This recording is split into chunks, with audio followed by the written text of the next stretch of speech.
Hello friends, welcome to MDC. मैं हूं KP sir. चलिए आज आप लोगों को वर्ग 10 का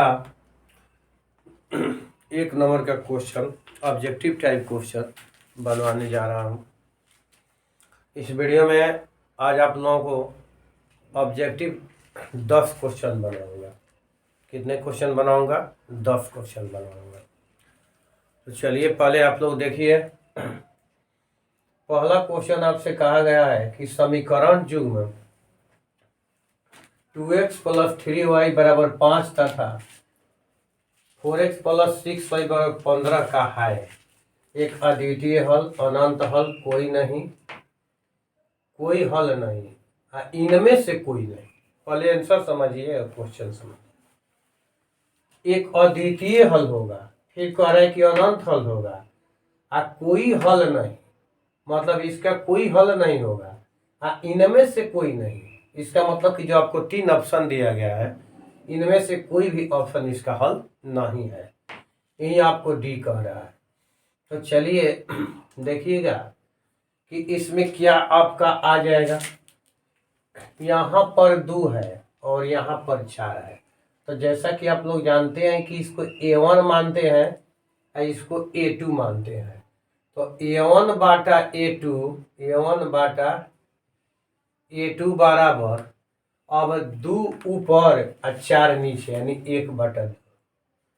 अब इसी तरह से B1 बाटा B2, तो B1 का मान हो गया 3 और B2 का मान हो गया 6, यानी 3/6।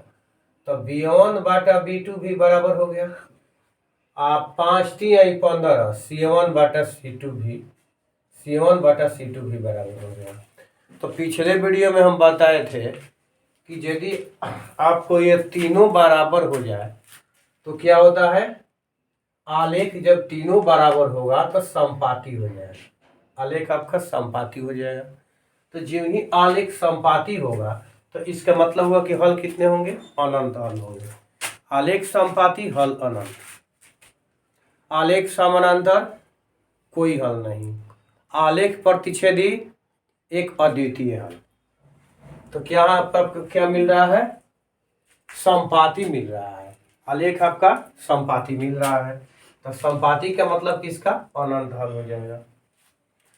चलिए दूसरा क्वेश्चन देखिए। कह रहा है कि 64 पाई सेंटीमीटर स्क्वायर क्षेत्रफल वाले वृत्त का व्यास हो। ये क्या है? वृत्त का क्षेत्रफल दिया गया है और इसका व्यास आपसे पूछा जाता है। तो क्षेत्रफल दिया गया है, व्यास पूछा जा रहा है।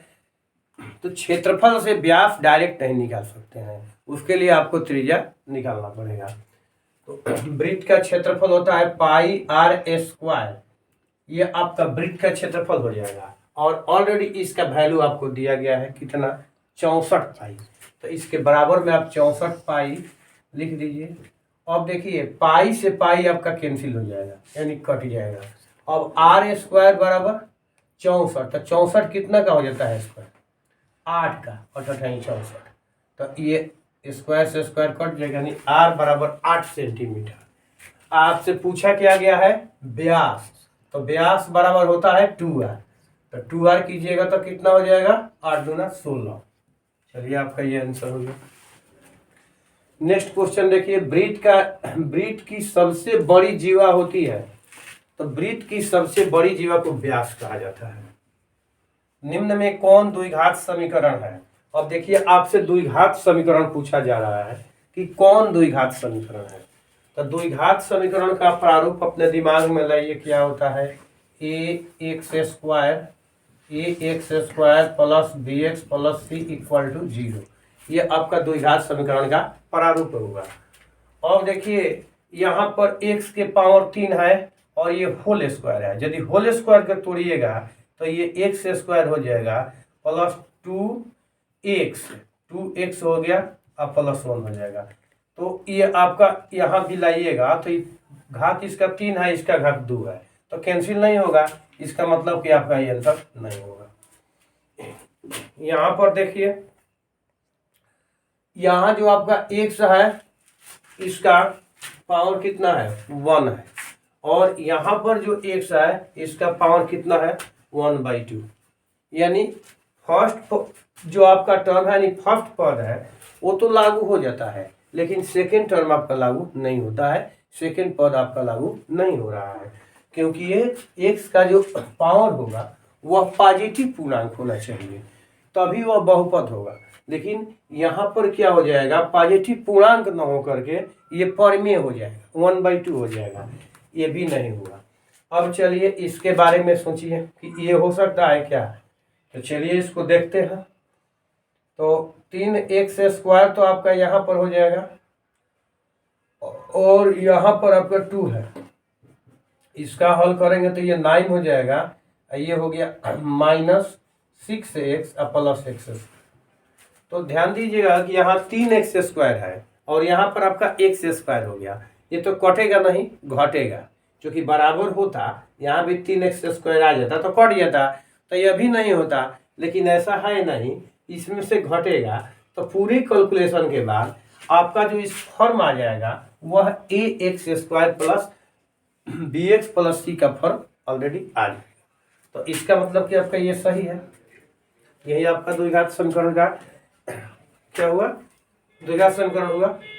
अब चलिए अगला कह रहा है कि दो चर x और y में रैखिक समीकरण ax + by + c = 0 के कितने अधिकतम हल संभव है। देखिए यहाँ पर आपसे क्वेश्चन पूछा जाता है 2-3 प्रकार के। पहला क्वेश्चन तो आपसे यह पूछा गया है कि इसके कितने हल संभव है, तो यह तो एक रैखिक समीकरण है, और रैखिक समीकरण में यदि यह आपको सीमाबद्ध न किया जाए x और y को तो अनंत हल हो जाएगा। यदि कहे कि इसके कितने पॉजिटिव पूर्णांक में हल होंगे तो वो आपका एक सीमा में आ जाएगा, निगेटिव पूर्णांक में होगा तो सीमा में होगा, परमेय संख्या कहेगा तो उसका हल अलग हो जाएगा। यानी इस तरह से इसको यदि 3 तरह से क्वेश्चन को हम डिवाइड कर सकते हैं और इस तरह से आप बना सकते हैं। लेकिन यदि केवल कहे कि रैखिक समीकरण के कितने हल हैं तो आपका सीधा उत्तर हो जाएगा कि इसका अनगिनत हल है या फिर अनंत हल है, यानी आपका आंसर सी सही है। चलिए नेक्स्ट क्वेश्चन देखिए।